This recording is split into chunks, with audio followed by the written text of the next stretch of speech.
لیکن کل اگر سفیر بھی نہ ہو تو احتجاج بھی نہیں ہو سکے گا، وہ تو وہاں جو جی چاہے کرتے رہیں۔ تو یہ وہ سمجھدارانہ ایک رویہ جو کہ اپنانا چاہیے، لوگوں کو بتانے کی ضرورت ہے۔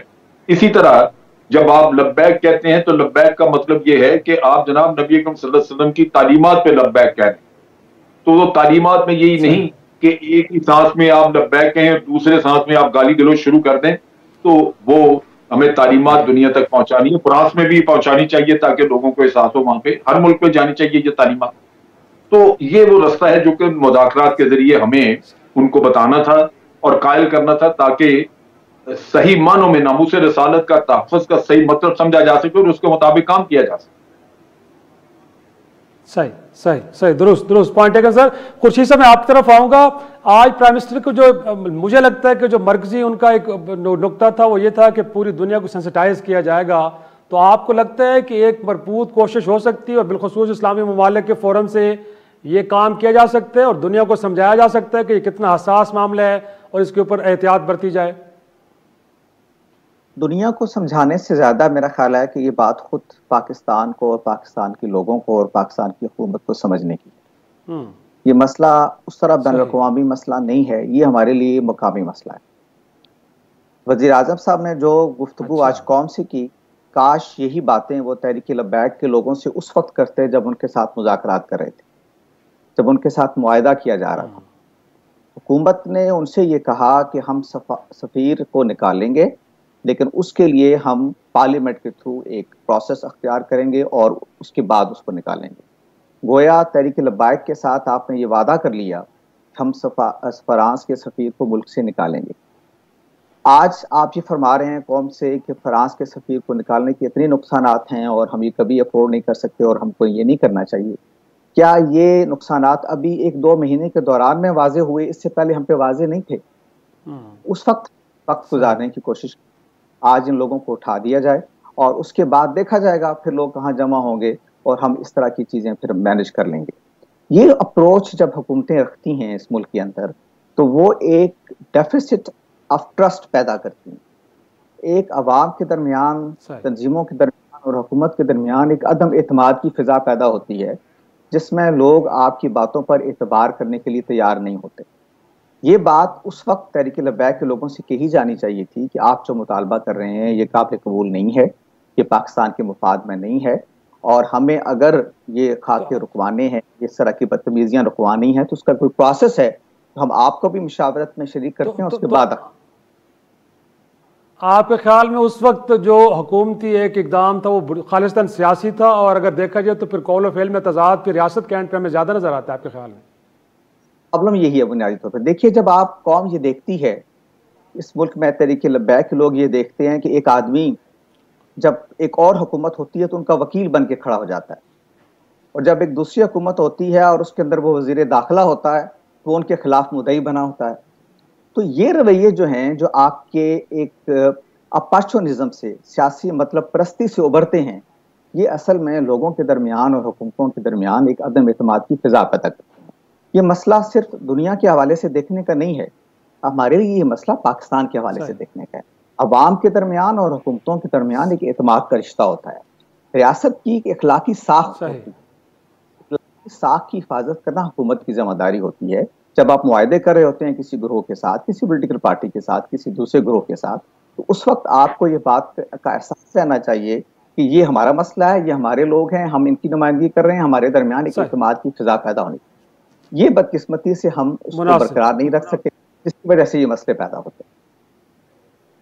مناسب طاہر صاحب، آپ کو کیا لگتا ہے انفیکٹ سارے فیصلہ جو بھی ہوا، لیکن اس صورتحال کو جس طرح ہینڈل کرنے کی کوشش کی گئی، آپ نے دیکھا کہ پچھلے چند دنوں کے اندر کچھ لوگوں کی اموات بھی ہوئی، کتنے لوگ زخمی ہوئے، تو کیا کہیں گے پولیس کے اینڈ کے اندر پہ کوئی اسٹریٹجی کے اندر ایشو کو ہینڈل کرنے میں کوئی کوتاہی تھی، یا آپ کو لگتا ہے کہ فیصلہ اتنا ابرپٹ تھا کہ اس کے لیے فورسز تیار نہیں تھی؟ میں نہیں سمجھتا کہ فیصلہ بڑا ابرپٹ تھا۔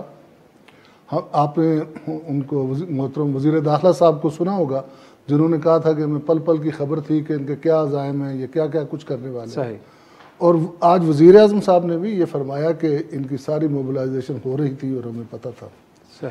اور پھر جب ان کو گرفتار کیا گیا حافظ صاحب کو، تو کیا انہوں نے پہلے سے تیاری نہیں کی؟ کیا ان کو پتہ نہیں تھا کہ اس کے کانسیکوینسز کیا ہوں گے؟ درست. کیا انٹیلیجنس ایجنسیز جو ہیں انہوں نے کوئی رپورٹ نہیں دی تھی کہ کیا کچھ ہونے والا اور کہاں کہاں ہونے والا ہے؟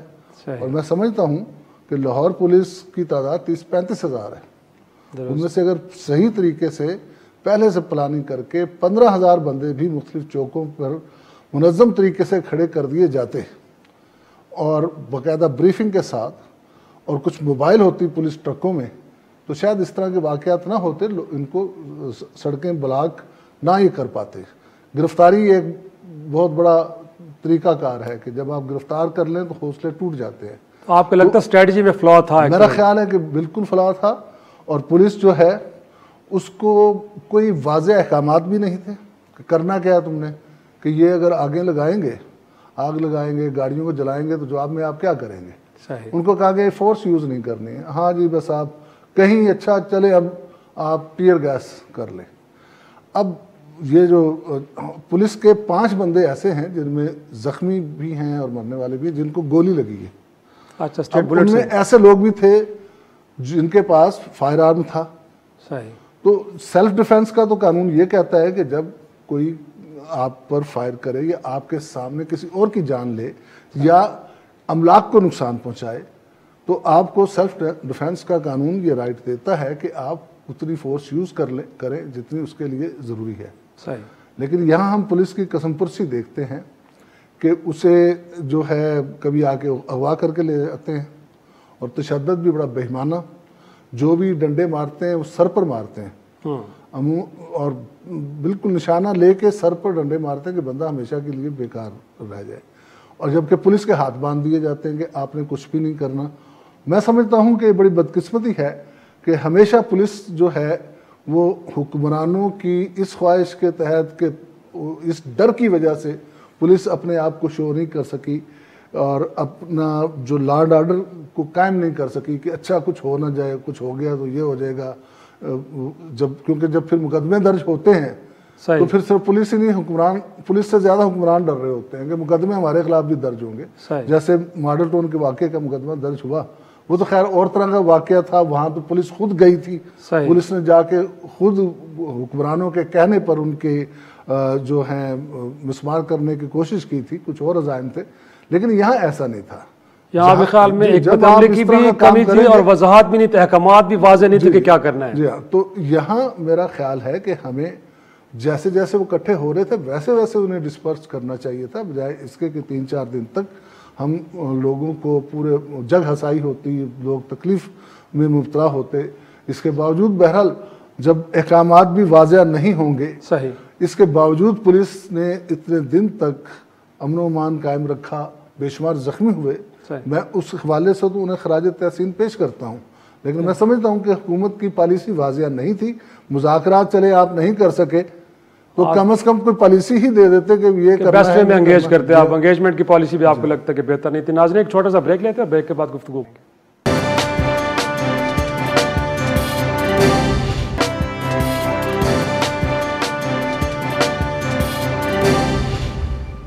پروگرام میں ایک بار پھر خوش آمدید.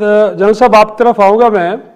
جس طرح خورشید صاحب بھی کہہ رہے تھے کہ ریاست جب معاہدہ کر رہی تھی تو شاید اس وقت بھی یہ بات تو کلیئر تھی کہ اس کے نتائج کیا ہو سکتے ہیں. تو پھر کیا ہے ایسا، کیوں حکومتیں کمپرومائز میں چلی جاتی اور وقتی ایک پالیسی اختیار کی جاتی ہے کہ معاملے کو ٹال دیا جائے. جب یہ حکومت معاہدہ کر رہی تھی شاید ان کو علم ہوگا کہ اس کے نتائج کیا نکل سکتے ہیں، تو معاہدے کر کے پھر اس سے پیچھے ہٹنا آپ کو لگتا نہیں کہ بنیادی طور پہ یہ پھر وجوہات آگے چل کے بنتی ہے جس سے پرتشدد رویے بھی جنم لیتے ہیں اور معاملات اس سے پہلے سے کہیں زیادہ گمبھیر ہو جاتے ہیں؟ جی میں آپ کے سوال کا جواب دینے سے پہلے ایک بات ہوئی، میں اس پہ بھی ایک کمنٹ کر دوں کہ جو دھرنا پہلے فیض آباد میں ہوا تھا کسی زمانے میں، اس کو اور اس سچویشن کو آپ موازنہ نہیں کر سکتے. وہاں پہ اس زمانے میں درست حکومت وقت نے ایک ایفیڈیوٹ قادیانیوں کے بارے میں نیا انٹروڈیوس کیا تھا. یہ عمل یہی ہوا تھا پاکستان میں، پاکستان کی حکومت نے کیا تھا اور اس کو روکنے کے لیے ایک احتجاج ہوا. اور اس حکومت کو پتا تھا کہ قادیانیوں والا مسئلہ اور ختم نبوت کا مسئلہ پاکستان میں کتنا سینسیٹیو ہے، اس کے نتائج کیا ہو سکتے ہیں. بہت دفعہ اس کے اوپر فسادات ہو چکے ہیں، لیکن اس کے باوجود انہوں نے یہ کام کیا.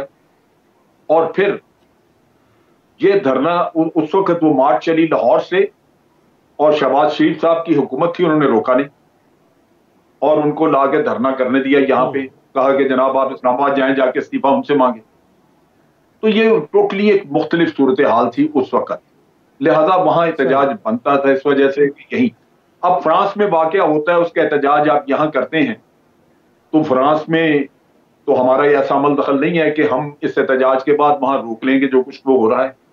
اگر آج آپ سفیر نکال دیں تو کل اس سے کہیں زیادہ وہاں پہ ہو سکتی ہے پرابلم, وہ توہین رسالت, آپ کیا کریں گے. تو یہاں میں سمجھتا ہوں کہ صورتحال کو سمجھنے کی ضرورت ہے. اس وجہ سے اگر آپ لیکن جنرل صاحب ایسے معاہدے کیوں کیے جاتے ہیں؟ حکومتوں کو تو سب سے زیادہ علم ہوتا ہے کہ سفارتی معاملات میں پھر کس طرح کے پریشر آ سکتے ہیں. تو اس وقت تنقید جو حکومت پہ ہو رہی یہی ہو رہی ہے کہ کیوں ایسا معاہدہ کیا کہ جس کو پورا کر ہی نہیں سکتی تھی حکومت. دیکھیں اس کے بھی دو پہلو ہیں. ایک تو انہوں نے لے کے جانا تھا پارلیمنٹ میں, تو پارلیمنٹ میں تو ابھی تک لے کے نہیں گئے, ان پہ پریشر لایا جا سکتا تھا کہ جی پارلیمنٹ سیشن میں ہے, یہ ہو رہی ہے, تو آپ اس کو لے کے آئیں. لیکن دونوں صورتوں میں وہ لاتے ہیں یا نہیں لائے, جلاؤ گھیراؤ کی کوئی جواز موجود ہے؟ یہ تو بڑا عجیب لگتا ہے نا کہ میں یہ کہوں کہ اچھا جی ڈنمارک میں توہین رسالت ہوئی ہے لہذا میں آج پاکستان میں توڑ پھوڑ شروع کر دوں گا. اگر انگلینڈ میں کوئی توہین رسالت ہوئی ہے تو آج میں لاہور میں آگ لگا دوں گا. یہ کیا بات ہوئی بھائی؟ یہ تو کوئی تک نہیں بنتا نا کہ آپ اس طرح کی حرکتیں کریں. حکومت کو آپ یہ کہہ سکتے ہیں, جو طاہر صاحب بات کر رہے تھے میں بالکل اس میں ایگری کرتا ہوں کہ ان کی منصوبہ بندی یا پالیسی کا فقدان تو تھا کہ وہ یہ عموماً ہوتا یہ ہے کہ آپ پہلے سے پریمپٹ کرتے ہیں, آپ مابس کو جمع نہیں ہونے دیتے, آپ ان کو پہلے سے منتشر کر کے رکھتے ہیں. اور اگر ہم پچھلے تجربے کو دیکھیں, جب فیض آباد کا تھا دھرنا تو اس وقت شوکت صدیقی جو جج تھے اسلام آباد ہائی کورٹ کے, انہوں نے منع کر دیا تھا کہ جا کے وہاں پہ ویپنز نہیں جائیں گے, کوئی فورس نہیں یوز ہوگی. تو جب پولیس گئی تو پولیس کے اپنے لوگ مارے گئے انہوں نے, کیونکہ مجمع میں 50,000 لوگ ہوتے ہیں, آپ اتنی پولیس کہاں سے لے کے آئیں گے. آپ نے 1500 کے قریب لوگ بھیجے, انہوں نے مار مار کے ان کو بھگا دیا. تو آج بھی صورت حال یہی ہے کیونکہ یہ تو مجمع آتا ہے ہزاروں کا. تو اس وجہ سے اس کے لیے منصوبہ بندی کی ضرورت تھی, اور وہ منصوبہ بندی نہیں ہوئی تو آپ کو یہ نتیجہ بھگتنا پڑا. لیکن ان ساری چیزوں کے باوجود کسی کے پاس کوئی جواز نہیں ہے کہ وہ یہ کرے کہ جناب اٹھ کے تو جلاؤ گھیراؤ شروع کر. اور اس میں خاص طور پہ کون سا بندہ جو کلیم کر سکتا ہے کہ وہی رسالت کا, توہین رسالت یا ناموس رسالت کے تحفظ کا ٹھیکیدار وہ ہے؟ کیا میرا ایمان یہ نہیں ہے؟ کیا مجھے دکھ نہیں پہنچتا؟ یقیناً اس پہ تو کوئی شک نہیں کہ اس پہ سب کا اتفاق ہے کہ سب اس نقطے پہ متفق ہیں کہ اس معاملے پہ کوئی اختلاف رائے نہیں ہے. لیکن خورشید صاحب میں آپ ہی کی طرف آؤں گا. بنیادی طور پہ اگر ہم کہیں کہ پاکستان کا خالصتاً مقامی مسئلہ ہے تو پھر یقینی طور پہ ان مسائل کو حل کرنے کے لیے پارلیمان آپ کو نہیں لگتا کہ بہترین فورم ہے؟ اور اس وقت حکومت کا یا دیگر جماعتوں کا جو کنڈکٹ ہے, آپ کو لگتا ہے کہ اس فورم کو بیسٹ وے میں یوز کیا جا رہا ہے اس مسئلے کو حل کرنے کے لیے؟ ہمارے تجزیے کی ایک بنیادی غلطی یہ ہے کہ ہم ہر واقعے کو انڈیپینڈنٹ اور دوسرے واقعے سے الگ کر کے دیکھ رہے ہیں. 2017 میں یا 16 میں جو دھرنا ہوا تھا وہ اور تھا, آج جو ہوا ہے وہ اور ہے, اس کو ساتھ ملایا نہیں جا سکتا. یہ ہمارے تجزیے میں وہ بنیادی کمزوری اور خرابی ہے جس کی وجہ سے ہم کبھی صحیح حل نہیں تلاش کر سکے. بنیادی مسئلہ بالکل بنیادی مسئلہ مذہب کا سیاسی استعمال اور مذہبی انتہا پسندی کی تشکیل نو, اس کی ریکنسٹرکشن اور اس کی سپورٹ ہے. یہ پوری تاریخ ہے ملک کے اندر. یہ اس کا سمجھے آخری باب ہے جو تحریک لباک کی صورت میں لکھا جا رہا ہے. اس ملک کی تاریخ میں سب سے پہلے جماعت اسلامی کو ریڈیکلائز کیا گیا, ان کے لوگوں کو اسلحہ دیا گیا, قومی نیشنل انٹرسٹ کی بنیاد پر ان کو استعمال کیا گیا, پھر دیوبندیوں کو کیا گیا, پھر اس کے بعد اہل حدیثوں کو کیا گیا, اب بریلوی بچ گئے تھے, اب بریلویوں کو بھی کر دیا گیا. اس ملک کی ایک پوری تاریخ ہے جس کے اندر ہم نے نیشنل انٹرسٹ کے نام پہ لوگوں کو مسلح کیا, لوگوں کو ریڈیکلائز کیا, اور آج ہم اس ملک کے سارے مسائل کو ریڈیکلائز کرنے میں کامیاب ہو گئے ہیں. یہ ایک واقعہ نہیں ہے. ابھی حوالہ دیا گیا جسٹس شوکت صدیقی کا, ایک فیصلہ جسٹس فائز عیسیٰ نے بھی لکھا تھا. ہم نے اس وقت اس فیصلے کو نہیں مانا, اس دھرنے کے بارے میں جو پہلے جس کا حوالہ دیا جا رہا ہے. اور اس کے بعد کیا ہوا, اسی فیصلے کے خلاف عمران خان صاحب نے بھی اپیل کی, اسی فیصلے کے خلاف شیخ رشید صاحب نے بھی اپیل کی, اور آج خود اسی فیصلے کی زنجیروں میں خود جکڑے ہوئے قوم کے سامنے کھڑے ہیں. یہ سب واقعات ایک دوسرے سے جڑے ہوئے ہیں, الگ نہیں ہیں بنیادی طور پر. اصل مسئلہ اس ملک کو بعض سیاسی مقاصد کے لیے لوگوں کو مذہبی بنیادوں پر استعمال کرنا, ان کو ریڈیکلائز کرنا ہے. یہ سارے واقعات ایک دوسرے سے الگ کیسے ہو گئے؟ آج گھیراؤ ناجائز ہے, کل جائز تھا, یہ کیسے ہو سکتا ہے؟ کل بھی مذہب کے نام پر ایکسپلائٹ کیا جا رہا تھا, آج بھی مذہب کے نام پر ایکسپلائٹ کیا جا رہا ہے. اور پھر یہ ہے کہ فرانس کے سفیر کو نکالنے کا معاہدہ پرانی حکومت نے نہیں کیا تھا, اس حکومت نے کیا تھا. کیا اس وقت ان کو یہ سب کچھ معلوم نہیں تھا؟ وہ واقعہ دوسرا آپ کہہ رہے ہیں. اور دوسری بات یہ بھی غلط ہے کہ وہ ختم نبوت کو نکالا جا رہا تھا. کوئی آدمی اس کی جرت نہیں کر سکتا. کیا پیپلز پارٹی جرت کر سکتی ہے؟ کیا مسلم لیگ جرت کر سکتی ہے؟ کیا تحریک انصاف جرت کر سکتی ہے؟ وہ جو الیکشن ریفارمز کا پروسیس تھا جو پارلیمنٹ کے اندر ہو رہا تھا, اس میں سب سیاسی جماعتیں شامل تھیں. اس میں کوئی ایفیڈیوٹ نہیں بدلا گیا. یہ محض ایک سیاسی پروپیگنڈا تھا. ساری سیاسی جماعتیں اس کے اندر شریک تھی. سینٹ کے اندر نہ تحریک انصاف نے اس پہ کوئی اعتراض کیا, نہ پیپلز پارٹی نے اس پہ کوئی اعتراض کیا, کسی نے کوئی اعتراض نہیں کیا. اصل میں وہ جو کچھ تھا وہ جنرل فائز عیسیٰ نے اپنے فیصلے میں بتا دیا کہ وہ دھرنا کیا تھا, کیوں تھا, کون لوگ لا رہے تھے اور سارا پروسیس کیا تھا. میں یہ عرض کرنا چاہتا ہوں کہ سارے پروسیس کو بحیثیت مجموعی دیکھنا چاہیے کہ ہم اس ملک میں مذہبی انتہا پسندی کیوں جنم لیتی ہے, اس کو کیوں نہیں ہم ایڈریس کرتے, اور کیوں ہم نیشنل انٹرسٹ کو اس طرح کی چیزوں کے ساتھ ریلیٹ کر رہے ہیں. یہ دھرنے وغیرہ, پوری قوم بالکل مسلمان ہے, کسی مذہبی مسئلے پہ کمپرومائز کرنے کے لیے تیار نہیں ہے, اور ہر کوئی کسی کو مذہب کا ٹھیکیدار نہیں بننا چاہیے اس ملک کے اندر. یہ لوگوں کو حق دینا چاہیے کہ وہ اپنے مذہبی عقائد کے مطابق زندگی گزاریں. کسی کے ایمان پر شک نہیں کرنا چاہیے. 2016 میں شک کرنا جائز تھا, آج شک کرنا ناجائز ہے. یہ ہمیشہ آپ جب بھی مذہب کے نام پر سیاست کریں گے یہی مسائل پیدا ہوں گے. لوگوں کو اپنی زندگی گزارنے دیجیے. پاکستان کا آئین جو ہے وہ بالکل واضح ہے کہ یہ ایک اسلامک اسٹیٹ ہے. پاکستان کا آئین پارلیمنٹ کو پابند کرتا ہے کہ قرآن و سنت کے برخلاف قانون سازی نہیں ہو سکتی. اس کے بعد میرا خیال ہے مذہب کے استعمال, ابھی آپ دیکھیے, میں آخری بات اس میں عرض کروں, کسی بڑی پولیٹیکل پارٹی نے اس سچویشن کا فائدہ اٹھانے کی کوشش نہیں کی. مولانا فضل الرحمان صاحب نے جو گفتگو کی وہ انہوں نے یہ واضح کیا کہ یہ متحدہ مجلس عمل کی طرف سے وہ کہہ رہے ہیں, وہ پی ڈی ایم کی طرف سے نہیں انہوں نے اسٹیٹمنٹ جاری کی. کوئی بڑی پولیٹیکل پارٹی, مسلم لیگ, تحریک انصاف تو چلے حکومت میں ہے, پیپلز پارٹی اس وقت اس کے ساتھ نہیں کھڑی. اس کا مطلب یہ ہے کہ اس نیشنل کنسنسس کو آپ آگے بڑھائیں, نہ کہ ان کو لوگوں کو الزام دیں آپ. صحیح پوائنٹ ٹیکن جی. ایک چھوٹا سا بریک لیتے ہیں, بریک کے بعد گفتگو کو آگے بڑھائیں.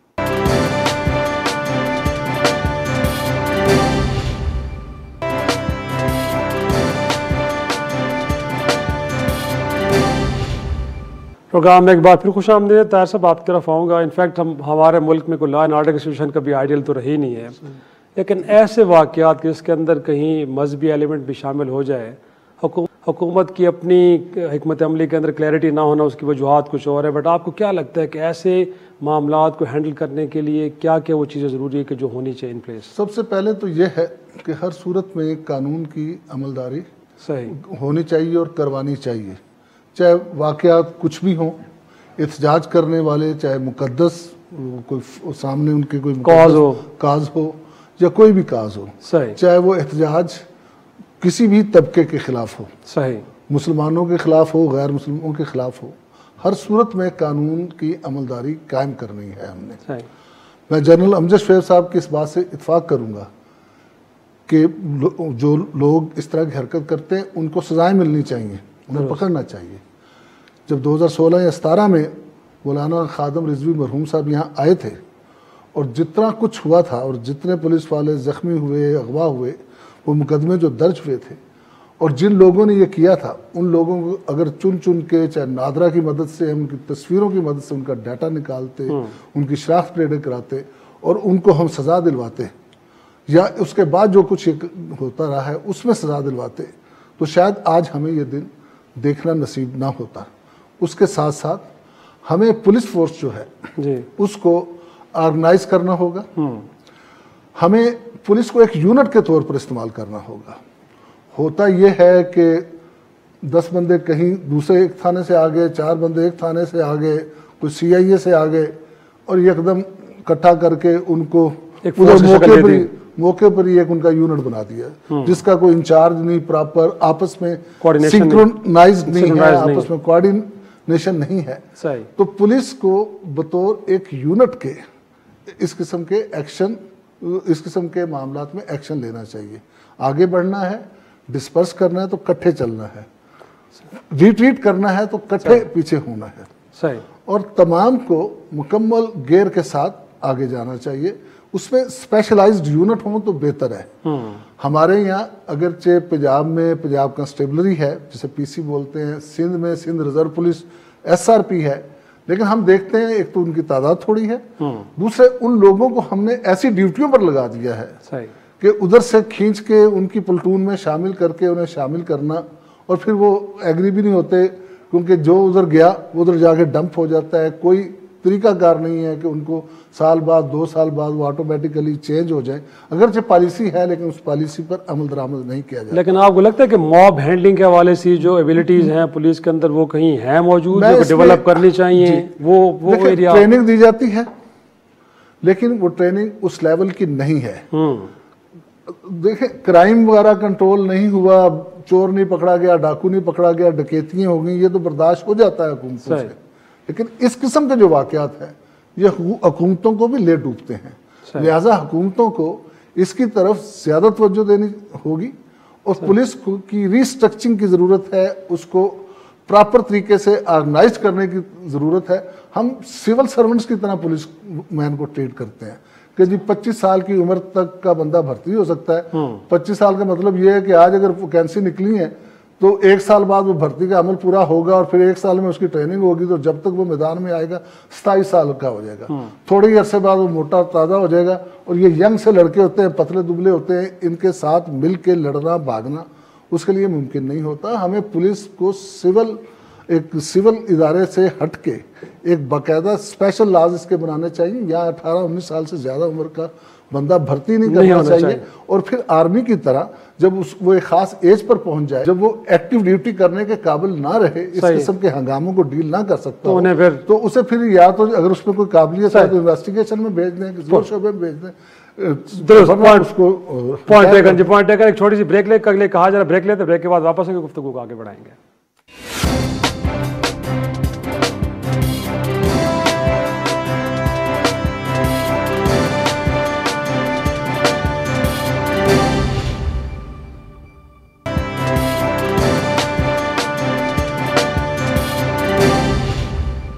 شو میں ایک بار پھر خوش آمدید. جنرل صاحب آپ کی طرف آؤں گا. سر, تنقید ہر 2 طرف سے ہو گئی, بہرحال ایک مسئلہ ہے اور اس مسئلے کو حل کرنے کے لیے پارلیمان بھی موجود ہے, اس ملک کے اندر آل پارٹیز کانفرنس بلائی جا سکتی ہے, دیگر فورمز بھی ہیں. آپ کو لگتا ہے کہ حکومت وقت ان سارے معاملات میں کہیں لیڈنگ رول میں نظر آ رہی ہے یا اس اینڈ پہ وہ کردار نہیں ادا کیا جا رہا حکومت کے میں جو کیا جانا چاہیے؟ میرا خیال ہے حکومت اس طرف مائل نہیں, ورنہ تو پارلیمنٹ میں یہ بات ہو سکتی تھی.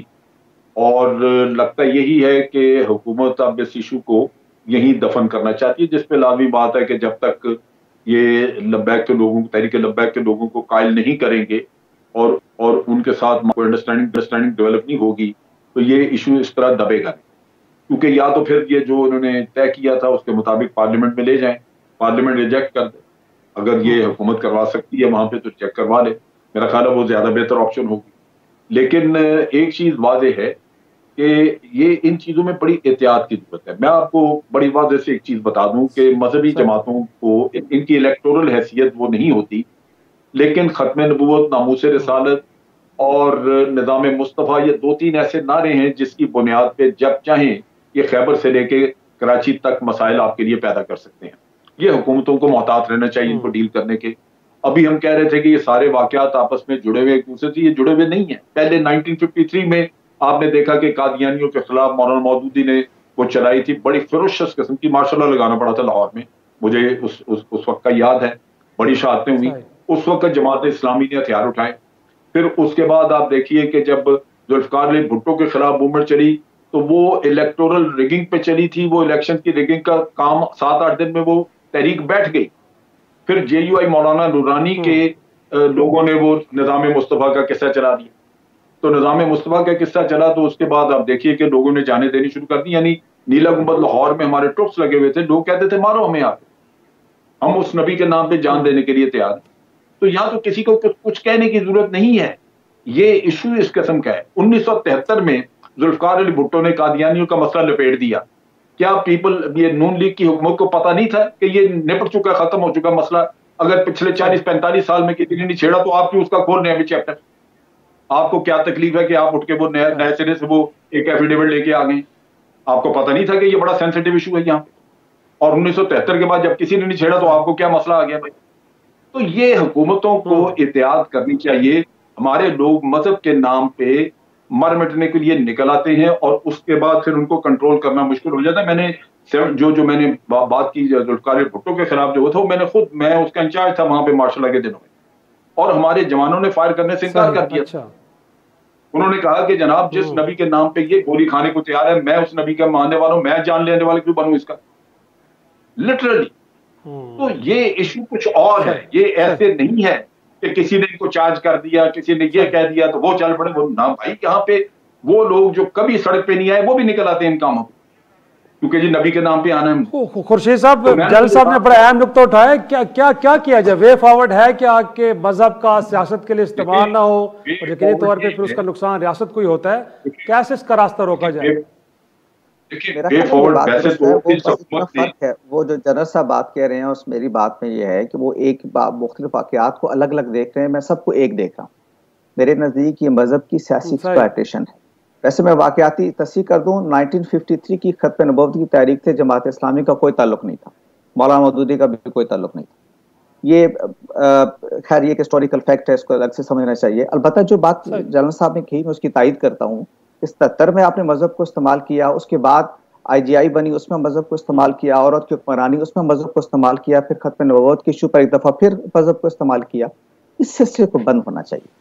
دیکھیے آپ کو یاد ہے 2014 میں جب آرمی پبلک اسکول پر حملہ ہوا تھا تو اس کے بعد نواز شریف صاحب وزیر اعظم تھے، انہوں نے فوراً APC کال کی تھی، انہوں نے ساری پولیٹیکل پارٹیز کو وزیر اعظم ہاؤس میں جمع کیا تھا، ایک نیشنل ایکشن پلان بنا تھا، پوری قوم کو جمع کیا گیا تھا کہ یہ سیاسی ایشو نہیں ہے، یہ قوم کی سروائیول کا ایشو ہے، مذہبی انتہا پسندی. آج بھی ضرورت ہے کہ قوم کو جمع کر کے یہ بتایا جائے کہ مذہبی انتہا پسندی وہ کسی نام پر بھی ہو، وہ اصل میں اس ملک کے لیے نقصان دہ ہے. یہ 97% مسلمانوں کا ملک ہے جہاں کوئی آدمی اسلام کے خلاف جانے کی جسارت نہیں کر سکتا. ہمیں اس طرح کی ایشوز پر سیاست نہیں کرنی چاہیے. ہمیں مل کر قومی سطح پر دیکھنا چاہیے کہ یہ مذہبی انتہا پسندی بھی قومی مسئلہ ہے، جیسے معاشی استحکام ایک قومی مسئلہ ہے، سیاسی استحکام قومی مسئلہ ہے، یہ بھی قومی مسئلہ ہے. مثلا آپ دیکھیے آج وزیر اعظم صاحب کے خطاب میں اپوزیشن پر تنقید کا کوئی جواز تھا، حالانکہ اپوزیشن نے بالکل ساتھ نہیں دیا اس مذہبی انتہا پسندی کے اس موقع پہ. تو حکومتوں کا کام یہ ہوتا ہے کہ وہ قومی ایشوز پر اتفاق رائے پیدا کرتی ہیں، وہ چھوٹی چیزوں کو نظر انداز کر کے لوگوں کو جمع کرتی ہیں. وزیر اعظم کو چاہیے تھا کہ وہ قوم کو جمع کرتے کہ معاشی استحکام چاہیے، سیاسی استحکام چاہیے، مذہب کے معاملے میں ہم سب ایک ہیں، اور آئیے ہم مل کے ایک قومی اتفاق رائے سے ایک میثاق طے کرتے ہیں. قومی اسمبلی میں کوئی قرارداد لاتے اس ایشو پر، اپوزیشن کے ساتھ پہلے ہوم ورک دو جملے تھا صاحب آپ کے، کیونکہ وقت ختم ہو رہا ہے. آپ کو بھی لگتا ہے کہ نیشنل ڈائیلاگ اس کے مسئلے کا واحد حل لگتا ہے آپ کو؟ میں سمجھتا ہوں کہ دونوں ہی، نیشنل ڈائیلاگ اپنی جگہ، لیکن اس کے ساتھ ساتھ جن لوگوں نے زیادتی کی ہے، جن لوگوں نے قانون ہاتھ میں لیا ہے، ان کے خلاف سخت کارروائی ہونی چاہیے اور قانون عمل میں آتا ہوا نظر آنا چاہیے. ناظرین، اسی پہ آج کا شو ختم کرتے ہیں. کو اجازت دیجیے. خدا حافظ.